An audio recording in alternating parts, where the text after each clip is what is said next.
Good afternoon. How are you for today? I'm good, madam. Oh, faces looks good, ah. So we're gonna play something. So it brings our blood alive, no? Okay. We will play Hep Hep Hooray. You'll be the Hep Hep and you will be the Hooray. Your team 1 and your team 2. Okay, let's start. Hep hep! Hooray! Hep hep! Hooray! Hooray! Hep hep! Hooray! Wow, very good. Okay. So now we will start to tackle something regarding the cross-selling. Who knows about the cross-selling? Cross-selling is to add a quantity of the number when the customer is buying. When the customer buying an item, it's like t-shirts, so we need to suggest the related item when the customer buys. Okay. Thank you, Lisel. I just want to add something, the importance of cross-selling. You know, this cross-selling is, we're doing this every day because we're on the retail, right? We need to do cross-selling. To add some item from the customer purchasing, so we will achieve our target. Okay? That's the importance. And one more thing, if we are doing assisting the customer, it has engagement from customer and us. And the customer will keeps on coming back to us and keep on buying from us because they are feeling that we're sincerely assisting them. Okay? We will have a role play. Who will be the customer? And who will be the cashier? Okay. We have one scenario. The customer will buy item for his girlfriend, and you will be the cashier. You will do cross-selling. You will advise something for the customer to add more. Okay? We will start now. Okay.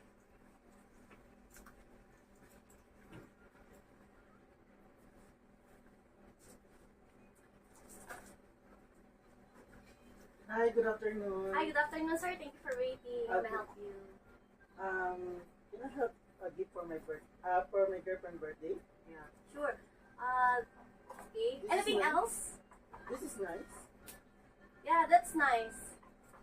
Maybe you want to add something else, so at least it will be romantic. So at least, and your girlfriend will be happy as well. Wait, sir, I will get something. So at least, see, I have perfume here, sir. This is the perfume just today. We received from delivery just today. So might be your girlfriend like this, and the smell will be okay, I think. Okay, I appreciate that. Okay. Okay? Sure. Anything else? Do you have brands for this application? No, I don't have. You can download, sir, for earning points. So every 1,000 points, you can redeem 15 dirham. Oh, okay. Yeah. Okay. Scan my birthday. Thank you, sir. Have a You're nice day. welcome. Oh, thank you so much. Thank you so much for your participation. Wala. Not prepared. Difference between the cross-selling and upselling. Cross-selling is to add the quantity of the number when the customer is buying. While the upselling is to increase the purchase of the customer. Okay, very good.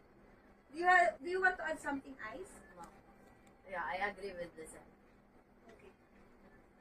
You will be the customer and the cashier will assist you. Assist the customer, then try to add more items on her purchase to do the cross-selling. Okay. Now, start. Hi, can you help me? Hi, ma'am. Good afternoon. Yes, I can assist. This one, ma'am, is liquid foundation. You can use this one in your face. This one, it can block patches over your pores. This one is good for your skin tone because this one is beige. And also, madam, we have a future makeup for coverage. This is good for the eyelid. So you can use this one to mix with this one.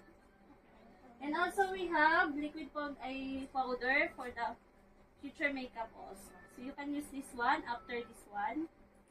This one nice also, good that one. And this one is 60 dirham only.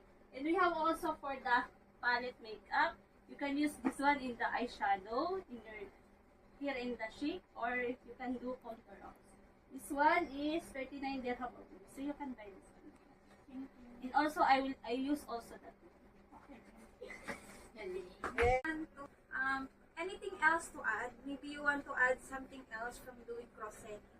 What did you learn in the cross-selling? Either from the customer, no? She promote at the customer other items. You know that cross-selling is very important to our work.